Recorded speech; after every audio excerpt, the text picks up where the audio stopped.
अस्सलाम वालेकुम दोस्तों, आज 9 मई 2022 है और मैं मोहम्मद अकमल ख़ान इस वीडियो के थ्रू आपसे मुखातिब हूँ। शुरू में वही दरख्वास्त है आपसे कि अगर आपने चैनल को अभी तक सब्सक्राइब नहीं किया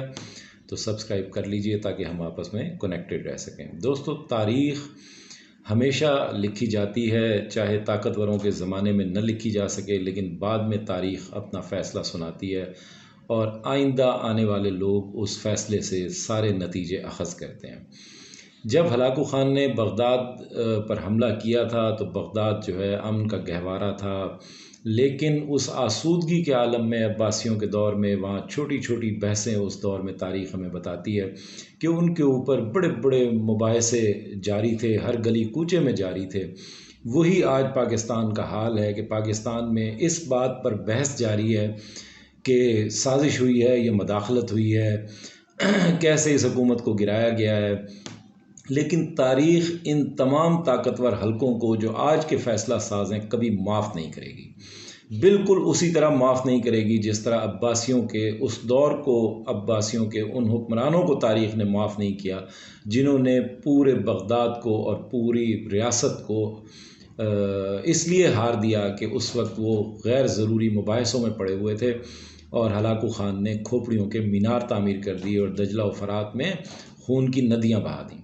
वही पाकिस्तान का हाल है कि एक चलती हुई बेहतरीन रियासत को और स्टेबल होती हुई, मुस्तहकम होती हुई मईशत को किस तरह से उठाकर मसखरों के हवाले कर दिया गया, किस तरह से आइनी हुकूमत की अक्सरियत को तब्दील करके गैर आइनी हुकूमतें पंजाब में भी और मरकज़ में भी कायम की गई। ये सब लोगों ने अपनी आँखों से देखा है। अब आप इसकी जितनी मर्ज़ी तावीलें पेश करें, इस वक्त पोजीशन ये है कि मुल्क मुसलसल नीचे की तरफ जा रहा है। खुदा न खास्ता मुल्क के इस्तेहकाम को शदीद ख़तरात लाहक हैं और यहाँ तक कि मुल्क की सालमियत को भी शदीद ख़तरात लाहक हो गए हैं। लेकिन 2 महीने से जो मजाक जारी है और जिस तरह मसखरों को हमारे ऊपर लाकर बिठा दिया गया है, उसकी समझ में ना आने वाला जो है एक माहौल बना दिया गया है। दूसरी तरफ तहरीक बरपा है, लोग किसी की ताकत से घबराने और डरने के लिए तैयार नहीं है। लोगों ने ये तय कर लिया है कि वो अपने मुस्तकबिल का फ़ैसला ख़ुद करेंगे और उन्होंने हुकूमत कैसे करनी है, किसके थ्रू करनी है, इस बात का फ़ैसला भी लोग ख़ुद करेंगे। ज़रा आप अंदाज़ा लगाइए, अब से चंद दिन पहले यानी 1 अशरा या 2 अशरा पहले आज के जो वज़ीर ख़ज़ाना है, मुशीर ख़ज़ाना है मिफ्ताह इस्माइल साहब, वो फरमा रहे थे मज़ाक़ ख़ेज़ अंदाज में, मसखरेपन के साथ फरमा रहे थे कि इनसाइड स्टोरी मैं आपको बता रहा हूँ, इनसाइड इन्फॉर्मेशन दे रहा हूँ, जिसने भी स्टॉक एक्सचेंज में इन्वेस्ट करना है कर लो, स्टॉक एक्सचेंज जो है ना वो बहुत बढ़ने जा रही है। इस मसखरेपन का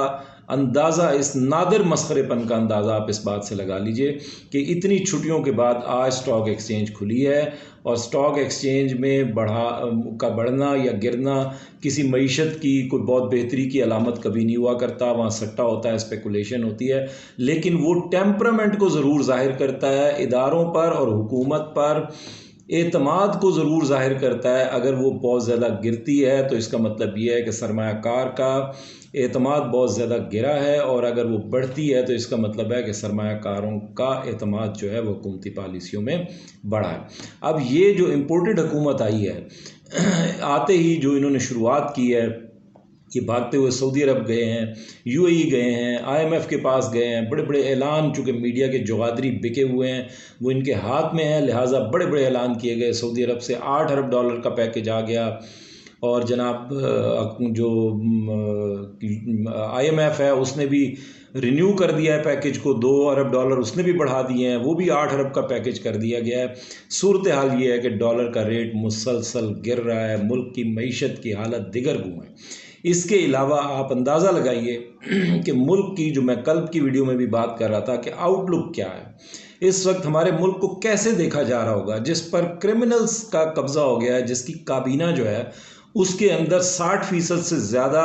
ऐसे लोग हैं जो मुल्ज़िमान हैं बड़े बड़े करप्शन के केसेस में, ख़ुद वज़ीर आज़म समेत, और ज़मानतों पर रिहा हैं, और ज़मानतें भी ऐसी कि उन पर 1.5-2 साल से फ़र्द जुर्म ही आयद नहीं हो सकी। तो इस रियासत की आउटलुक जो है, जो यहाँ पर सिफारतकार मौजूद हैं, डिप्लोमेट्स मौजूद हैं, वो रोज़ाना अपनी हुकूमतों को मरासले भेजते हैं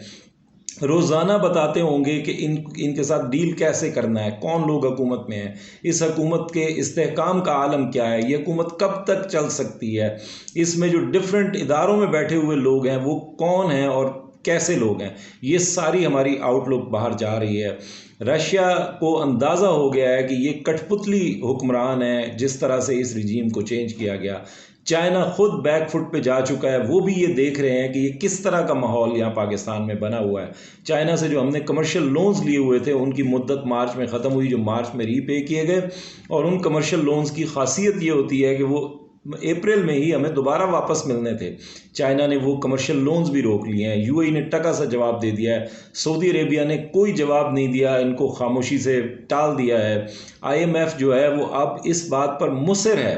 कि बिजली के रेट बढ़ाए जाएं, पेट्रोल के रेट बढ़ाए जाएं, डीजल के रेट बढ़ाए जाएं, और जब ये रेट बढ़ा लिए जाएंगे तो पाकिस्तान में 10 मई को एक्सपेक्टेड था आईएमएफ का जो वफद है वो आएगा और नई डील इनके साथ कोई साइन करेगा, लेकिन अब वहाँ से भी इनकार आ गया है और पहले ये शराइत रखी गई हैं कि ये सब चीज़ों के रेट्स आप बढ़ाएंगे तो 18 मई को दोहा में कतर में इनसे मुलाकात हो सकती है। और फिर भी ये अगर वादे वईद करेंगे कि अगले बजट में टैक्सेस की भरमार करेंगे तब जाके वो इनके पैकेज को रिन्यू करने के लिए तैयार है। अब ऐसी सूरत हाल में ये अंदाज़ा लगाना मुश्किल नहीं है कि जब मुल्क के पास सिर्फ 2 माह के ज़रिए मुबादला के ज़खायर बच गए हैं और इम्पोर्ट्स मतलब हम सिर्फ 2 माह की इम्पोर्ट्स के हमारे पास ज़रिए मुबादला के ज़खायर हैं, तो ऐसे में मुल्क की सूरत हाल क्या बनने जा रही है। डॉलर ने आज 190 रुपीज़ को टच कर लिया है रेट को। जो लोग हमें कल बता रहे थे कि जनाब देखें डॉलर भी मुस्तहकम हो गया, स्टॉक मार्केट भी मुस्तहकम हो गई, ये हुकूमत आ गई है, ये बड़े कोई ज़बरदस्त काम करेंगे, पता नहीं क्या कर देंगे, उसकी सारी सूरत हाल सामने है। महंगाई की शरह में कहीं ज़्यादा इजाफा हो गया है। जिस चीनी और खुर्दनी तेल के ऊपर बात की जाती थी उनके रेट्स में इजाफा हो गया है। गंदम की पाकिस्तान में शॉर्टेज है, 3 मिलियन टन जो है गंदम हमने इंपोर्ट करनी है,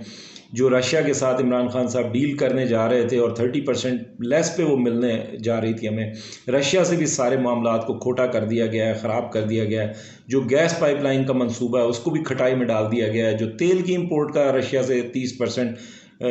कम कीमत के ऊपर मंसूबा था वो भी सारा खटाई में पड़ चुका है। हमारी आउटलुक क्या है, यानी जिस अमेरिका की खातिर ये रिजीम चेंज की गई है, जिसके हुक्म पे ये रिजीम चेंज की गई है, उसकी अपनी नज़र में हमारी वक़्त और वैल्यू क्या होगी जब हम इस तरह से लेट के सारे फैसले करेंगे और एक हुक्म की तामील के लिए तमाम आइनी और कानूनी अमल को गैर आइनी और गैर कानूनी अमल में तब्दील कर देंगे। तो इस वक्त बदकिस्मती ये है कि इस वक्त मुल्क की जो आउटलुक है, चाहे वो सियासी महाज पर हो, चाहे ख़ारजी महाज पर हो और चाहे वो मुआशी महाज पर हो, हर एतबार से मुल्क की जो आउटलुक है वो नीचे की तरफ जा रही है। तो ऐसे में अगर कोई ये समझता है कि वो ताकत के बलबूते पर या हुकूमती ताकत के बलबूते पर मुखालफिन को दबा लेगा और किसी एहतजाज से रोक लेगा या बोलने से रोक लेगा, तो ये उसका ख्याल खाम है। ये 6 महीने भी हुकूमत चलती हुई नज़र नहीं आ रही और जो फैसला साज हैं उनको ये सोचना चाहिए कि वो मुल्क को डुबोना चाहते हैं। उनके कान पे जूं नहीं रेंग रही, ये सारा माहौल देखते हुए भी उनके कान पे जूं नहीं रेंग रही, तो क्यों नहीं रेंग रही। हालांकि इसका बड़ा सादा हल है। इस अनसर्टेनिटी को सर्टेनिटी में सिर्फ इलेक्शन का ऐलान करके सर्टेनिटी में तब्दील किया जा सकता है कि जी जो मुल्क की मुंतखब हुकूमत होगी वो आगे के मामला चलाएगी। लेकिन ये खुद बारूदी सुरंगें बिछा के और गढ़े में जिस तरह पूरे मुल्क को धकेला जा रहा है, ये बहुत अनहोनी बात हो रही है। इसी से पता चलता है कि ये हरगिज़ कोई मदाखलत और साजिश की बहस नहीं है, ये साजिश है, इस पर अमल दरामद जारी है और पाकिस्तान को हिस्सों बखरों में तकसीम करने की, लोगों में बहुत बड़ी तकसीम पहले ही पोलराइजेशन हो चुकी है सियासी अंदाज में। और ये इस तरह खुदा न खास्ता अगर हमारे इंपोर्ट बिल्स भी हम 2 महीने से 1 महीने पे आते हैं, चंद दिन और ये हुकूमत इसी तरह चलती रहती है या 1-2 महीने भी इसी तरह की टर्मोइल में गुजर जाते हैं, तो पाकिस्तान को दिवालिया होने से कोई नहीं रोक सकेगा। ऐसी सूरत हाल में फ़ैसला साजों को फौरी फ़ैसला साजी की ज़रूरत है, वरना तारीख़ उनको बहुत बुरे अलकाब और अल्फाज के साथ बार तौर याद रखेगी। अपना बहुत ख्याल रखिएगा। Thank you very much.